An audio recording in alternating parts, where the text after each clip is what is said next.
Assalamualaikum warahmatullahi wabarakatuh. Video kali ini Tante Riki akan sharing pengalaman Tante Riki hamil di trimester pertama. Mungkin berguna buat moms-moms ataupun bunda-bunda yang sedang mencari informasi pengalaman orang lain tentunya. Simak videonya sampai selesai. Yang belum subscribe jangan lupa subscribe, nyalakan loncengnya agar tidak ketinggalan informasi dan sharing berikutnya.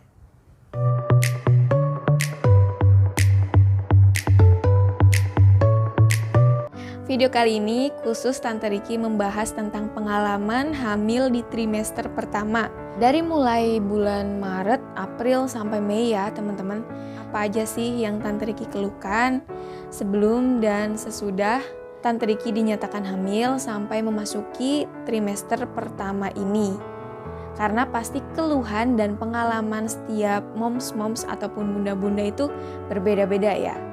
Jadi pada trimester pertama itu Tante Riki bener-bener drop sekali. Sampai hampir 4 kali diinfus. Tetapi sebelum dinyatakan hamil ataupun telat menstruasi selama 1 minggu, Tante Riki sih baik-baik aja. Setelah 1 minggu tes pack dan Tante Riki dinyatakan hamil, minggu berikutnya Tante Riki mendatangi dokter kandungan di rumah sakit tempat Tante Riki pernah mengajukan promil untuk dicek apakah memang benar terdapat kantung janinnya dalam rahim ataupun memang hanya sekedar telat menstruasi aja. Dan qadarullah di minggu ke-7 Tante Riki di USG dan sudah terlihat kantung janinnya.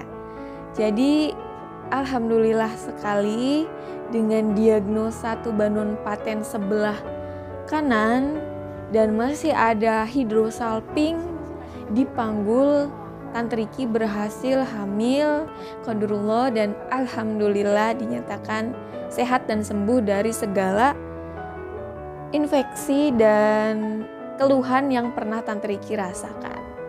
Jadi memang di bulan Februari tersebut Tante Riki tidak mengeluhkan sakit saat masa subur dan alhamdulillahnya Maret Tante Riki dinyatakan positif hamil. Dan setelah dinyatakan hamil nih Tante Riki ternyata drop sampai 4 kali diinfus di bidan terdekat karena memang gak bisa makan sama sekali. Jadi bawaannya tuh lemes, males ngapa-ngapain dan sampai melihat makanan, mencium bau-bauan itu udah membuat mood Tante Riki drop ya.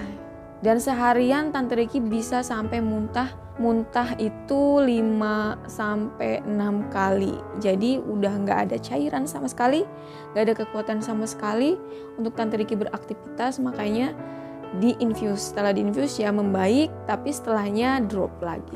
Dan itu berlangsung kurang lebih 2 bulan dropnya itu. Lalu Tante Riki memilih untuk istirahat dulu, bed rest, pulang ke kampung dan sambil menunggu 4 bulanan di kampung pada saat itu.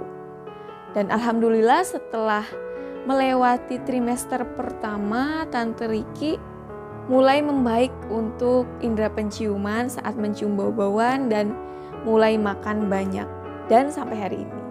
Jadi buat moms-moms ataupun bunda-bunda yang memiliki riwayat pengalaman hamil trimester pertama itu mual muntah itu sangat biasa sekali. Harus tetap dipaksakan makan karena itu dari kondisi perubahan hormon yang terjadi pada tubuh kita. Karena ada janin yang sedang berkembang yang sudah Tuhan titipkan ke kita dan kita jaga. Sebetulnya seperti seakan-akan pengen nyerah ya saat benar-benar gak bisa ngapa-ngapain.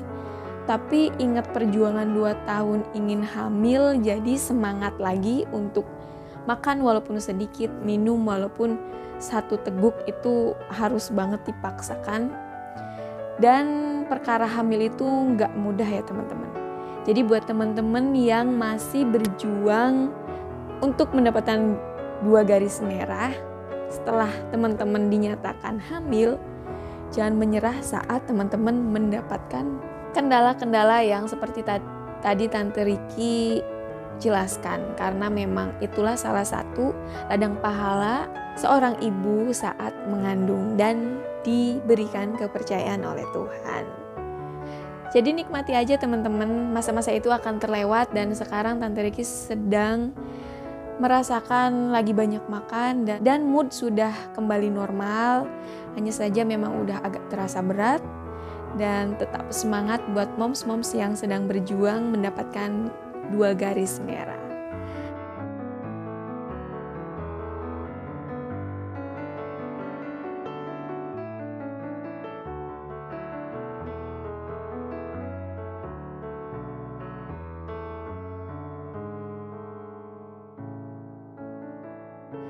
Terima kasih yang sudah mengikuti video-video pengalaman Tante Ricky sampai hari ini.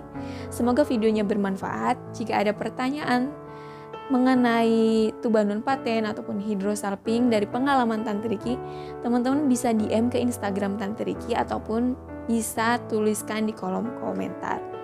Semoga sharing kita bermanfaat dan pengalaman Tante Ricky ini bisa dijadikan referensi ataupun patokan buat teman-teman, karena gak semua perempuan ataupun wanita hamil yang melakukan promil dan memiliki kendala fertilitas itu berjalan dengan mulus untuk menuju kehamilan. Tunggu lagi video informasi dan pengalaman yang lainnya. Support terus channel Ricky dengan subscribe, like, komen, dan share.